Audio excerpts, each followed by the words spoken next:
Hi, welcome back to the next and newest video snippet from Angels in Syrup, the video book. Today we're going to finish the fourth part of chapter 1, where Dave actually meets an angel. Yeah, I know you've been waiting for this. You'll like this. Remember, you can buy a copy of this book. Yes, you can. And you can read it whenever you want to. Day, night, afternoon, when it's raining, when the sun's out. It doesn't matter. You can read it. You can have it for your very own. It's always good. I'll put a link in the comments section underneath this post so that you can order one up. If you do order one and read it, please write a review. Good, bad, indifferent. I just want to hear what you think. Okay. If you're ready, here we go.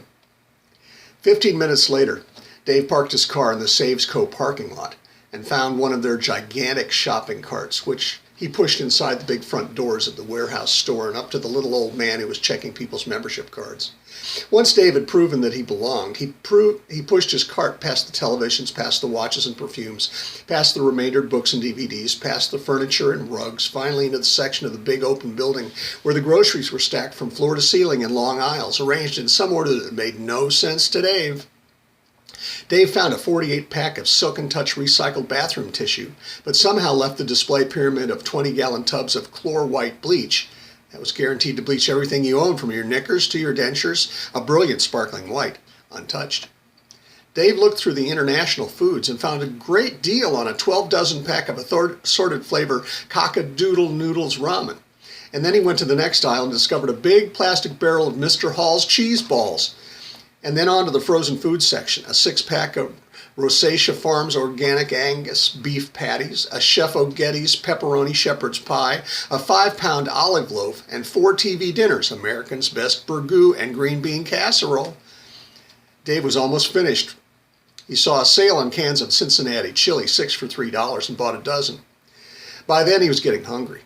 Dave thought for a minute. Should I graze the samples here in the back, or should I pay for this stuff and get the Savesco combo on the way out? Decisions. Dave was standing in line in the food court 5 minutes later. The best thing, many people agreed, about a membership at Savesco was the hot dog combo. For $1.11, a hungry shopper could get a quarter-pound hot dog and a 20-ounce soda. Dave did just that. He ordered a dog with chili, raw onions, and yellow mustard, and a Sprite. That's one tasty beverage, Dave thought. Then he looked for an empty table. There was one over in the corner next to a tall white guy.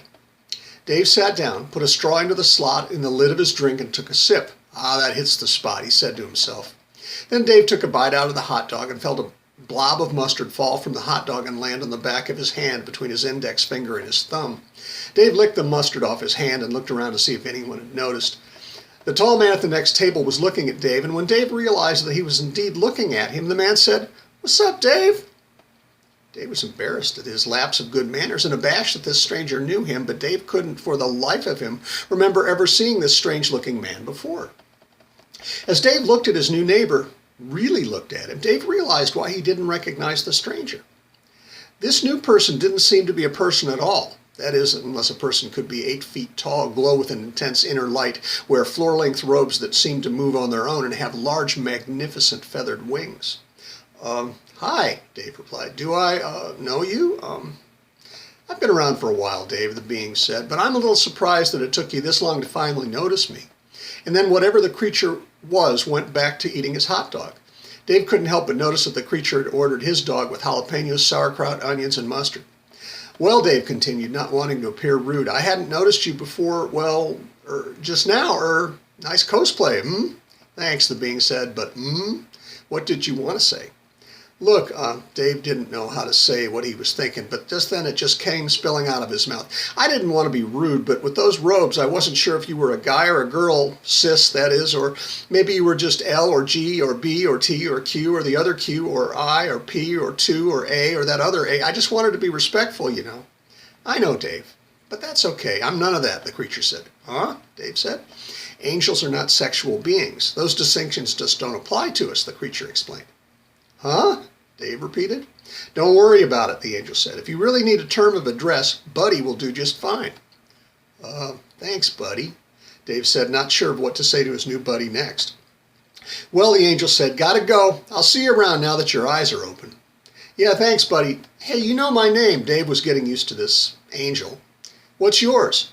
You can't pronounce it, Dave, the angel said. Just call me Harvey. I can't pronounce it.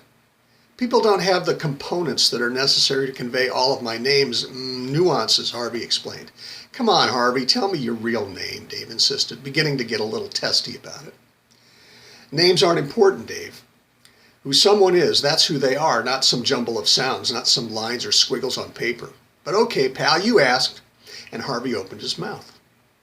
And Dave heard a sound like a huge foghorn blasting out a note so low that Dave felt the vibrations of it shake him around in his chair as if there were an earthquake just underneath him as much as he heard it. The room around him disappeared in a warm greenish glowing flash like a velvet lightning bolt. The skin on Dave's forearms goosebumped in thousands of little pimpled reactions to extreme cold or a remarkable song. He smelled, was that a fart? And his mouth was filled with the unmistakable taste of ever-good garlic sausage. Sometime later, Dave returned to his original senses and replied, "Pleased to meet you, Harvey." Harvey chuckled at Dave's reaction and stood up, sucking the last of his soda through the straw until it slurped, balling up his napkin and the little cardboard boat that the hot dog had come in, putting them into the empty waxed cup and then walking over to the garbage can and tossing his trash inside. Harvey turned back to face Dave and said, "Nice to meet you too, Dave. I'll see you soon." Harvey?" Dave began. "Yes, Dave. You've got a..." And Dave pointed to the corner of his mouth. Harvey turned to an empty table to his right, plucked a paper napkin from a chrome-colored metal dispenser, and dabbed at the corner of his mouth, wiping away the errant mustard. When the angel was finished, Harvey asked, "Better?" Dave nodded. And then the angel turned and walked toward the exit of Savers Cove and out into the bright sunlight of a parking lot. Dave wasn't hungry anymore.